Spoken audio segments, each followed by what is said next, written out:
সত্য ঘটনা অবলম্বনে রচিত উপন্যাস নিষিদ্ধ চাওয়া লেখিকা আফরোজা পর্ব ২৯-৩০। ইসরাতের চোখ খুলে দিয়ে সবাই হাততালি দিয়ে বলছে, happy birthday to you Israt, happy birthday to you Israt. আকাশে আতশবাজি চলছে, সেখানে লেখা আছে happy birthday to you 13 years Israt.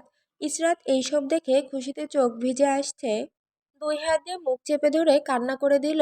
Jamal এসে জড়িয়ে ধরে, কি হয়েছে বনু, কান্না করছিস কেন? সজল সবার থেকে দূরে এক কোনায় টেবিলের ওপরে হাত দিয়ে দাঁড়িয়ে আছে। ইসরাতকে দেখার পর বুকের ওপরে হাত দিয়ে চেপে ধরছে।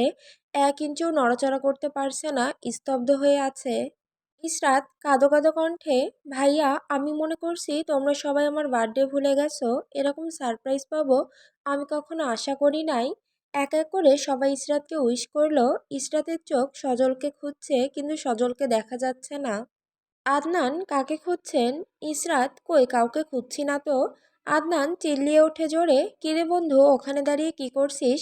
এখানে আয়, তোর ছাত্রী তোকে খুঁজছে। আদনানের চিল্লানোর কারণে সবাই ওদিক ফিরে তাকালো। সজল দাঁড়িয়ে আছে। ইমতিয়াজ সজলের কাছে গিয়ে বলল, ভাইয়া আপনি আসেন, ভাবি আপনাকে খুঁজছে।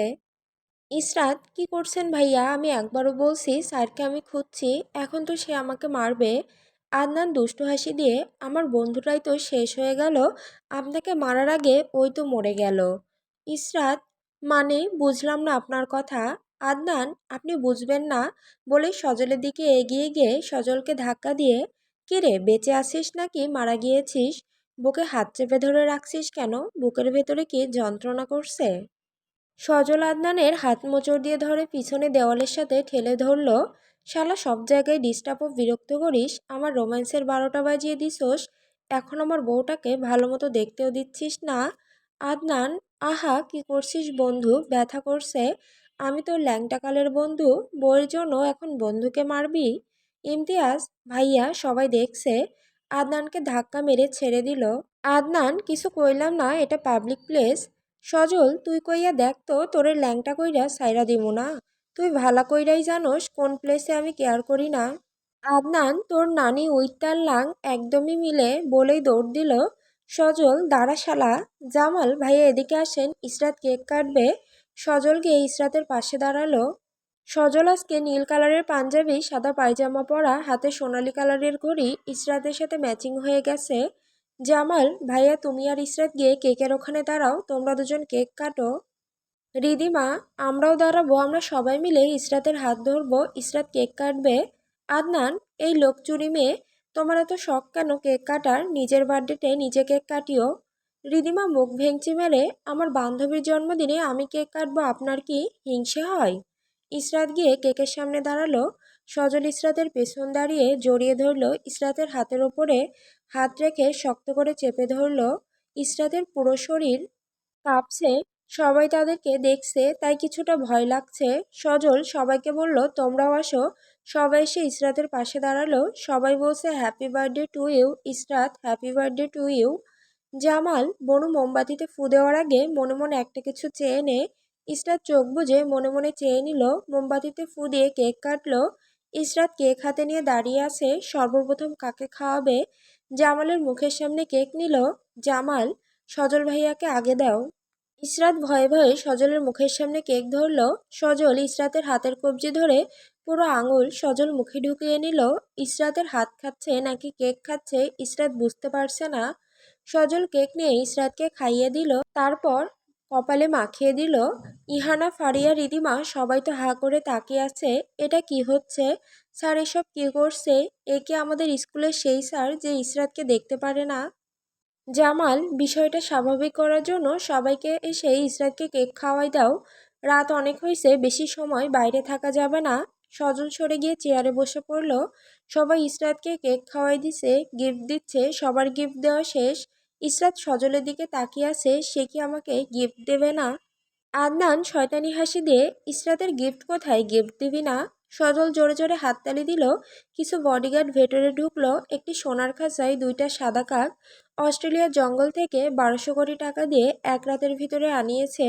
আরেকটি কাচের বক্সে ডায়মন্ডের সাদা কাক 3000 কোটি টাকা দিয়ে কোহিনূর ডায়মন্ডের সাদা কাক বানিয়েছে। ডায়মন্ডের ঝলকে পুরো বীজ আলোকিত হয়ে গিয়েছে। সবাই হাঁ করে তাকিয়ে আছে। বডিগার্ডগুলো ইসরাতের সামনে টেবিলের উপর রেখে চলে গেল।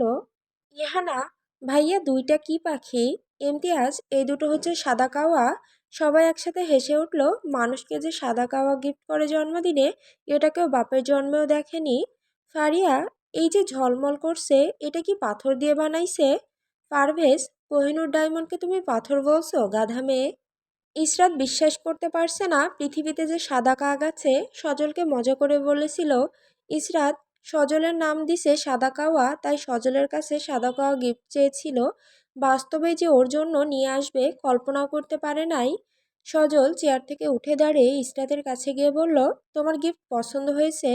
প্রথমবার আমার কাছে তুমি গিফট চেয়েছো, তা যদি আমি তোমাকে এনেই দিতে না পারি, তাহলে যুক্তরাষ্ট্রের 3 নাম্বার ধনীর কিতাব পেয়ে লাভ কি হলো? এখন এই কাক দুটোকে মানুষ করিও, এটাকে নিয়ে পড়ার টেবিলে রেখে দিও। ইসরাত মিনমিন করে বলল, আমি তো মজা করে বলেছিলাম। সজল রেগে গিয়ে গম্ভীর গর্জন দিয়ে, আমার এতগুলো টাকা লস করেছি বালের কাক আনতে, তুমি মজা করে বলছিলা তোমার শখ ছিল না সাদা কাকের? রিদিমা কথার মাঝখানে বলে উঠল, ও তো আপনাকেই সাদা কাওয়া বলে ডাকে সব সময়, তাই হয়তো আপনার কাছে আপনাকেই গিফট চেয়েছে। আদনান গিয়ে রিদিমার মুখ চেপে ধরল, কি করছো, কোথায় কি বলতে হয় জানো না? সবাই একসাথে খিলখিল করে হেসে উঠল। ইসরাত ভয়ে কাঁপছে সজলকে আস্তে করে বলল, আমার পছন্দ তো। সজল নিজের রাগটিকে কিছুটা আয়ত্ত করে, সবাই ঘুমাতে যাও, অনেক রাত হয়েছে। ইহানা, ভাই আমরা ঘুমাবো না, আমরা সবাই মিলে গেম খেলবো, ট্রুথ অ্যান্ড ডেয়ার। সজল বারণ করলো না, কারণ আজকে খুশির দিনটাকে মাটি করতে চায় না। সবাই গোল হয়ে বসলো একটা কাচের বোতল নিয়ে। ইহানা বোতল ঘোরাবে, যার কাছে বোতল গিয়ে থামবে সে ট্রুথ বা ডেয়ার যে কোনো দুইটা থেকে একটা বেছে নিতে হবে। ডেয়ার হলে যা বলবো তা করতে হবে, আর ট্রুথ নিলে সত্যি কথা বলতে হবে। কেউ চিটিংবাজি করা যাবে না। ইসরাত সজলে থেকে অনেকটা দূরে বসেছে, সবার মাঝখানে বসে আছে, কারণ রিদিমা সত্যি কথা বলে দিয়েছে। এখন তো সজল অনেকটা রেগে আছে, যদি সবার সামনে মারে সজল। অগ্নিদৃষ্টি নিয়ে তাকিয়ে আছে শুধু, বার্থডে দেখে চুপ করে আছে। না হলে ইসরাতকে মেরে এখানে তক্তা বানিয়ে দিত। মনে মনে বলছে, এখন না হয় আমার থেকে দূরে পালিয়ে আসো, রাতে তো আমার কাছে আসতে হবে, তখন বোঝাবো মজা। ইহানা বোতল ঘোরালো, সর্বপ্রথম গিয়ে সজলের সামনে গিয়ে বোতল থেমে গেল। সবাই একসাথে হাততালি দিয়ে উঠল। ইহানা, ভাইয়া কি নিবা, ট্রুথ নাকি ডেয়ার? আদনান, আমার বন্ধু সাহসী, আমার বন্ধু কোনো কিছুতে ভয় পায় না। ডেয়ার নিবে আমার বন্ধু, আমার বন্ধুর বদলে আমি বলে দিলাম। জামাল, তোরে বলছে শালা ডেয়ার নিবে, বেশি কথা কস, তোর সময় দেখবি তোরে কি করি। সজল, আমি ডিয়ার নিব, বলো কি করতে হবে? সবাই একসাথে হাত জাগিয়েছে। আমি ডিয়ার দিব, এই নিয়ে একজনের সাথে একজন ঝগড়া বাঁধিয়ে দিয়েছে। সজল ধমক দিয়ে উঠল, এরকম করলে আমি খেলবই না, চলে যাব। রিদিমা, না না না স্যার, আপনি যাবেন না, আমি আপনাকে ডিয়ার দিচ্ছি, আপনাকে এখন একটা গান শোনাতে হবে। আদনান, পাগল বলি শুধু শুধু, এই একটা সুযোগ ছিল ওর পেট থেকে সত্যি কথা বের করার, সবকিছু এলোমেলো করে দিল পাগল মেয়ে একটা। রিদিমা, আপনি পাগল, আপনার বাপে পাগল, আপনার দাদাই পাগল। জামাল, এই তোরা থামবি, ডিয়ার যখন দিয়ে ফেলছে এখন সজল ভাইয়ার গান গেতে হবে। গান শুরু করুন। সজল, গিটার লাগবে তো, গিটার ছাড়া কিভাবে গান বলবো? ইমতিয়াজ, ভাই দাঁড়ান, 1 মিনিটের ভেতরে আমি নিয়ে আসছি। গিটার নিয়ে আসলো। সজল ইসরাতের দিকে তাকিয়ে গিটার বাজাতে শুরু করলো। কিছু স্বপ্ন এনেছি কুড়িয়ে, রেখে দে নয়তো দে উড়িয়ে, আমাদের প্রেমে পরোয়ানা জারি হয়ে গেছে অনেক আগে। ও পিয়ারি পিয়া, আয় না একটু কাছে। ও পিয়ারি পিয়া, একটা গল্প বলার আছে। সবাই মুগ্ধ হয়ে সজলের গান শুনছে। ইসরাত সজলের দিকে তাকিয়ে আছে, চোখ ফেরাতে পারছে না। এত সুন্দর করে লোকটা গানও বলতে পারে। তার বউ কত ভাগ্যবান, হয়তো নিশ্চয়ই অনেক সুন্দরী তার মতো। সজল গান শেষ করলো, সবাই একসাথে তালি বাজাতে শুরু করলো। ওয়াও, সেই হয়েছে, গানটা অনেক সুন্দর স্যার, আপনি আর একটা গান বলবেন প্লিজ, এত সুন্দর গান। সজল, অনেক রাত হয়েছে, তোমরা গেম খেলো, আমার ঘুমাতে হবে। ইসরাত চলো। ফারিয়া, ইসরাত কোথাও যাবে না।